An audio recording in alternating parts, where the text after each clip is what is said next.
ધોરણ 9ની અંદર આપણે સ્વાધ્યાય જે વર્તુળવાળું ચેપ્ટર છે, કયું ચેપ્ટર? વર્તુળના ચેપ્ટરની અંદર દાખલા નંબર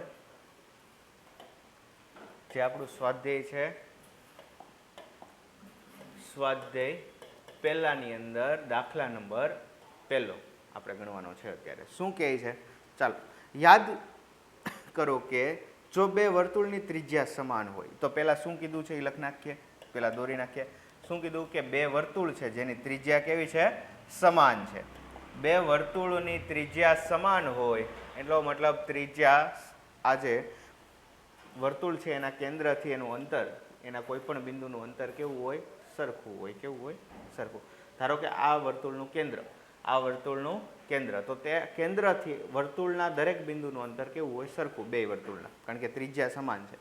સમાન વર્તુળની સમાન જીવાઓ એમના કેન્દ્ર આગળ સમાન ખૂણો આંતરે છે, આ સાબિત કરવાનું છે. તો શું કીધું? તો તે બે વર્તુળો સમાન છે, સાબિત કરો કે સમાન વર્તુળની સમાન જીવાઓ. શું?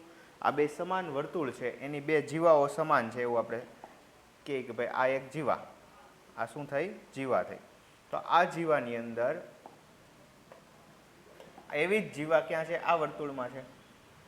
તો આ બે જીવા વર્તુળના કેન્દ્ર સાથે, એટલે વર્તુળનું કેન્દ્ર કયું થયું? આવડું આ. તો આ વર્તુળના કેન્દ્ર સાથે આંતરેલો ખૂણો એટલે આ ખૂણો થયો, બરાબર.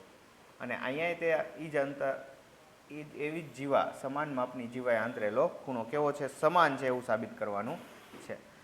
તો પહેલા વહેલા સમાન છે એ સાબિત કરવા માટે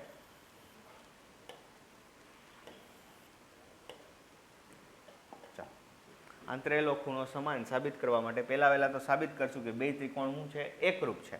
તો ચાલો પહેલા વહેલા તો કીધું જ છે આપણને કે આ શું થાય? એની ત્રિજ્યા થાય. તો નામ આપી દઈએ પહેલા O A B અને આને P C D, ગમે નામ આપી શકો, આપણે આ નામ આપેલું છે.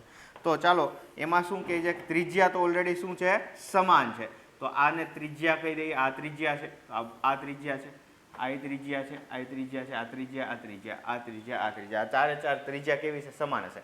તો આ અને આ જે છે એ સમાન થયા, કારણ કે વર્તુળની બે ત્રિજ્યા થઈ. ચાલો તો એ બે સમાન છે એટલે આપણે કહી શકીએ, લખી શકીએ. શું લખી શકીએ? કે ભાઈ AO બરાબર CP, કારણ કે બંને શું છે? વર્તુળની ત્રિજ્યા. અને ઓલરેડી આપેલું જ છે કે વર્તુળ, બે વર્તુળની ત્રિજ્યા કેવી છે? સમાન છે. એવી જ રીતે તે જ પરથી શું થાય? OB અને PD તે જ રીતે, કારણ કે એ શું છે? વર્તુળની ત્રિજ્યા. પણ કેવા વર્તુળની? સમાન ત્રિજ્યાવાળા, સમાન ત્રિજ્યાવાળા, સમાન ત્રિજ્યાવાળા. ચાલો આ તો ખબર પડી ગઈ. હવે એક છે કે ભાઈ કીધું છે કે જીવા પણ શું છે? સમાન છે. તો જીવા સમાન હોય એનો મતલબ શું થયો? કે AB અને CD આ પક્ષમાં જ આપેલું છે કે એની જે જીવાઓ છે કેવી છે? સમાન છે. તો ત્રણ વસ્તુ, ત્રણ સાઈડ સમાન, એટલે કે ત્રણ બાજુ સમાન થવાથી બા, બા અને બાના નિયમ પરથી, બાના નિયમ પરથી શું નિયમ પરથી આવશે? કે ભાઈ ત્રિકોણ OAB કોંગ્રુઅન્ટ, એટલે કે એકરૂપ છે શેને? PCD, ત્રિકોણ PCD ને. ચાલો હવે આ સાબિત થઈ ગયું એટલે આપણે CPCT ની મદદથી, CPCT ઉપરથી કહી શકીએ. શું કહી શકીએ? કે બંને ના આંતરેલા ખૂણા AOB, ખૂણો AOB અને ખૂણો CPD બે કેવા હશે? સરખા હશે. આ પહેલો દાખલો આપણે સાબિત થઈ ગયો. બસ આનો જેવો બીજો દાખલો હમણાં આના પછીના વિડીયોમાં ગણશું.